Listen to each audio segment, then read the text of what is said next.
ఇక్కడ దర్శనమిస్తున్నాయి. పారిశుద్ధ్య పనులలో సమస్యలను మేము పరిగణలోకి తీసుకుంటున్నాం. అదేవిధంగా చెరువులు, కుంటలు, నాలాల కబ్జాను తొలగించి నగరాన్ని సమస్యల రహిత నగరంగా తీర్చిదిద్దడానికి ఈరోజు ప్రణాళికలు సిద్ధం చేస్తున్నాము. వీటన్నిటికీ సంబంధించి ప్రధాన ప్రతిపక్షము బీఆర్ఎస్ సోషల్ మీడియాను, విష ప్రచారాన్ని, తప్పుడు వార్తలను, పెయిడ్ ఆర్టికల్స్ని, ఫేక్ సర్వేలను, వీటన్నిటి మీద ఆధారపడి ప్రభుత్వాన్ని అవహేళన చేయడము, అవమానించడము, అసహ్యకరమైన భాషలో దూషించడం లాంటి వార్తలను ప్రసారం చేసిండ్రు. వీటన్నిటి నేపథ్యంలో అది హైడ్రా కావచ్చు, ఈగల్ ఫోర్స్ కావచ్చు, ఈ సంస్థలు ప్రజలకు మేలు చేయడానికి మేము తీసుకొచ్చినాం. ఈ నగరం వేగంగా మత్తు, ముఖ్యంగా గంజాయి, డ్రగ్స్ విస్తరిస్తున్న సందర్భంలో వాటిని కఠినంగా అణచివేయడానికి ఈగల్ ఫోర్స్ను తీసుకొచ్చాం. కబ్జాలను, చెరువులను, కుంటలను, నాలాలను అడ్డగోలుగా ఆక్రమించుకొని కబ్జాలకు పాల్పడుతుంటే వాటిని తొలగించడానికి హైడ్రాను తీసుకొచ్చాం. జిహెచ్ఎంసీ కావచ్చు, హెచ్ఎండిఏ కావచ్చు, మెట్రో వాటర్ వర్క్స్ కావచ్చు, మెట్రో రైల్ కావచ్చు, ఇలాంటి సంస్థలన్నిటిని కూడా సమన్వయం చేసుకొని ఈ నగరాన్ని ఒక మంచి నగరంగా తీర్చిదిద్దడానికి మేము చేస్తున్న ప్రయత్నాన్ని ప్రధాన ప్రతిపక్షము సహకరించకపోను ప్రతి సందర్భంలో అడ్డు తగిలే ప్రయత్నం చేసింది. మూసీ ప్రక్షాళనకు సంబంధించి మూసీ ప్రాంతంలో నివసిస్తున్న వాళ్ళు ఎవరు అది అద్భుతంగా ఉంది అని అక్కడ ఉండడం లేదు.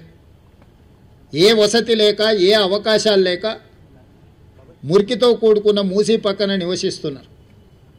వాళ్ళకు ఒక మంచి వసతులు ఏర్పాటు చేసి, వాళ్ళకు ఉపాధి కల్పించి, వాళ్ళ జీవన ప్రమాణాలు పెంచి, వాళ్ళ పిల్లలకు ఒక మంచి చదువులు, వాళ్ళకు ఒక మంచి వైద్యాన్ని, వాళ్ళకు ఉపాధిని కల్పించాలని చెప్పి మా ప్రభుత్వం చేస్తున్న ప్రయత్నాలను ప్రతి నిమిషం, ప్రతి క్షణం అడ్డు తగిలి అన్ని రకాలుగా వీటన్నిటిని అడ్డుకునే ప్రయత్నం చేసిండ్రు. అదేవిధంగా కేంద్రం నుంచి తీసుకురావాల్సిన అనుమతులు కానీ, ఇవ్వవలసిన నిధులను రాబట్టుకోవడానికి ముఖ్యంగా కిషన్ రెడ్డి గారు సహాయ నిరాకరణ చేస్తుండ్రు. ఈనాడు ప్రధాన ప్రతిపక్షంలో శాసనసభ్యులు కేటీఆర్ గారు, శాసనసభ్యులు హరీష్ గారు, అదేవిధంగా కేంద్ర ప్రభుత్వంలో కేంద్ర మంత్రిగా ఉన్న కిషన్ రెడ్డి గారు, ముఖ్యంగా ఈ ముగ్గురికి ప్రధానమైన బాధ్యత ఉన్నది. ఒకరు కేంద్ర ప్రభుత్వం నుంచి రావాల్సిన అనుమతులు, తేవలసిన నిధులకు సహకరించాలి. కానీ కిషన్ రెడ్డి గారు పూర్తిగా సహాయ నిరాకరణ చేయడమే కాకుండా వీలైనంత మేరకు కేంద్రంలో అడ్డు తగులుతున్నాడు.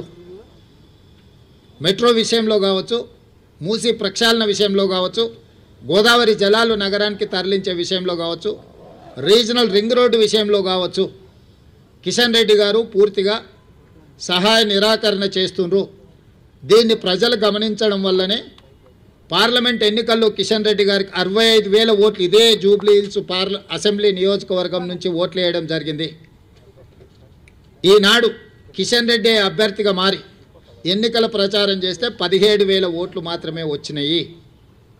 అంటే ఆనాడు కిషన్ రెడ్డికి వచ్చిన ఓట్లలో 25% మాత్రమే వచ్చి ఈరోజు భారతీయ జనతా పార్టీ డిపాజిట్ జప్తు అయిపోయింది. దీన్ని బట్టి కిషన్ రెడ్డి గారు తన వ్యవహార శైలిని మార్చుకోవాల్సిన అవసరం ఉన్నది. ఇది భూకంపం వచ్చే